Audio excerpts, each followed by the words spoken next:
Bueno, muy bien, como siempre, con Manuel Solís. ¿Cómo estás, Manuel? Muy Me da bien, gusto señor. saludarte. Buenas noches.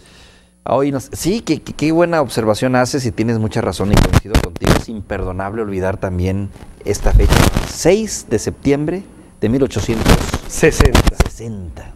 Hace exactamente 150 años, señor. A ver, tenemos ahí un problemita con el micrófono. Mientras te lo corrigen, Manuel, déjame dar un avance nada más rápidamente. Le recuerdo nuestros teléfonos 747-4810. Sus llamadas siempre son bienvenidas, sobre todo aquellas denuncias que tienen que ver con la vida de nuestra sociedad, de nuestra comunidad, que pueden representar una denuncia pública sentida, con gusto la estaremos aquí reportando. Mientras tanto, si ya está listo Manuel, todavía no, todavía tenemos ahí un problema con Manuel. Bueno, mientras está listo Manuel, que nos hables de esta fecha. Y tiene mucha razón, me voy a permitir adelantar algo de lo que está comentando Manuel. 6 de septiembre de 1860 se promulgaron formalmente las leyes de reforma, ¿verdad? Así es, señor. A ver, ahora sí. Mire, históricamente nos hemos informado desde que somos niños de tres grandes movimientos que le dieron rumbo al futuro de la patria: el movimiento de independencia, el movimiento de reforma y el movimiento revolucionario de 1910. Efectivamente, en la independencia corrió mucha sangre y en la revolución también, pero en la revolución de reforma también. Entonces, yo no me explico cómo es posible que se les olvide esta celebración, que es tan o más importante que las otras dos. Nada más hablan de bicentenario y hablan de centenario, y no cabe duda que es importante la independencia y la revolución. Pero bueno, hoy tal parece que las televisoras nacionales nos lo quieren hacer sentir más importante, y ahora resulta que Hidalgo, Morelos, Allende, Iturbide y hasta la propia corregidora son las nuevas estrellas del canal de las estrellas. Pero es una verdadera lástima que los historiadores, al servicio de la oligarquía, olviden una fecha que yo considero más importante, o tan importante como estas dos, señor, como es el 6 de septiembre de 1860, en que el presidente de México más honorable y leal, más íntegro y honesto, más republicano y fiel, más austero y patriota, proclamara en la ciudad de Guanajuato las leyes de reforma que separan a la Iglesia y el Estado, consolidando la independencia de México, alcanzando una auténtica identidad nacional.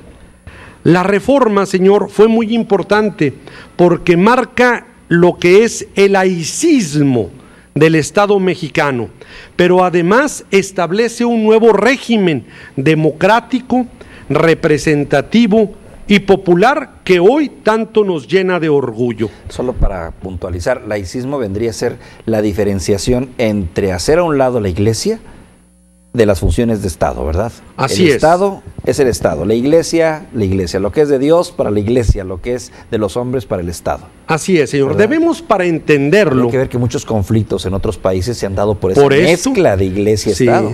Debemos entender en principio, señor, que la Iglesia Católica en México ha hecho mucho daño en la historia de la patria. Cuando viene el movimiento de independencia, la Iglesia Católica se había apoderado de todo, señor. Sí, eran dueños de más del 80% de la propiedad inmobiliaria del país. Pero además eran dueños del pensamiento y de la idea del pueblo. Eran dueños de la educación del pueblo mexicano, de aquellos que aprendían a leer y a escribir. Entonces eran tan dueños de todo y del pensamiento que el indio tenía prohibido pensar por sí mismo. Él tenía que consultarlo con la Iglesia. Pero el laicismo, señor, no es contrario a las creencias y prácticas religiosas. En realidad, como lo expresa la ley de cultos de la Reforma, se abre no solo al catolicismo, sino a cualquier otra religión. Es decir, se prohíbe que en el país sea la religión católica la única religión que pueda practicarse. Al contrario, se abre a todas las religiones y hay libertad de culto. Eso es el laicismo. A pesar de que para el príncipe de la Iglesia Católica, Onésimo el de Ecatepec, con la propiedad lingüística que le caracteriza, afirma que ni la gente ni los maizales serán laicos, que eso del Estado laico es una jalada. ¿Cómo es posible que hoy, en el pleno siglo XXI, se permita a la jerarquía católica expresarse de esa forma, señor? Pero Juárez es grande por las leyes de reforma, pero también es grande, señor, por la defensa que hizo de nuestra patria, de nuestra nacionalidad. Recordemos que la guerra de la reforma fue entre liberales y conservadores.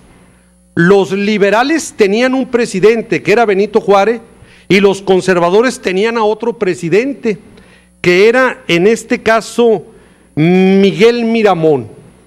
Entonces, cada uno... Y los conservadores querían, de algún modo, regresar a la monarquía. Claro que sí. Que hubiese aquí un rey. Así es, señor. Ante la suspensión de pagos que decreta el Benemérito de las Américas, los conservadores le abren la puerta para que llegue Maximiliano, para que llegue a reclamar sus fueros, para que regrese el imperio, y la Iglesia Católica con ellos, porque luego la Iglesia Católica se sorprende que Maximiliano de Habsburgo era más liberal que el propio Benito Juárez. Entonces él reafirma las leyes de reforma. Pero entonces, señor, Benito Juárez defiende la República de una forma extraordinaria. Y para terminar, señor, yo quisiera recordar una frase de Benito Juárez, porque todos recordamos nada más aquella de que entre los individuos como entre las naciones el respeto al derecho ajeno es la paz, pero Juárez trasciende por su pensamiento y por su obra, y tiene muchos pensamientos. Con las palabras que Juárez se refiere a estos dos momentos gloriosos de la patria, son verdaderamente un legado para toda la niñez y toda la juventud de México de todas las épocas. Juárez decía que el enemigo nos venza y nos robe si ese es nuestro destino. Pero no debemos legalizar un atentado, entregándole voluntariamente lo que nos exige por la fuerza. Si la Francia, los Estados Unidos o cualquier otra nación se apodera de algún punto de nuestro territorio y por nuestra debilidad no podemos arrojarlo de él, dejemos siquiera vivo nuestro derecho, para que las generaciones que nos sucedan lo recobren. Malo sería dejarnos desarmar por una fuerza superior, pero sería pésimo desarmar a nuestros hijos, privándolos de un buen derecho, que más valientes, más patriotas y más sufridos que nosotros lo harían valer y sabrían reivindicarlo algún día. Ah, qué buena reflexión, ¿verdad? Extraordinaria, señor. El derecho y la dignidad no deben de morir jamás. Y ahora los aunque príncipes... estés doblegado, tirado, humillado, tu derecho. Como dice Almafuerte, el poeta aquel argentino extraordinario, nunca te des por vencido, que muerda y vocifere vengadora, ya rodando por el suelo tu cabeza. Sí, a un vencido, ¿no? A un vencido. Muy bien, estupendo. Gracias, señor. Manuel. Muy buena Muchas reflexión gracias. para estos tiempos. Políticamente incorrecta, pero muy verdadera, gracias, muy sentida. Gracias, Manuel. Manuel Solís Vázquez. Vamos a una pausa muy breve y regresamos. Tenemos ya a Mayra Rivera en el estudio.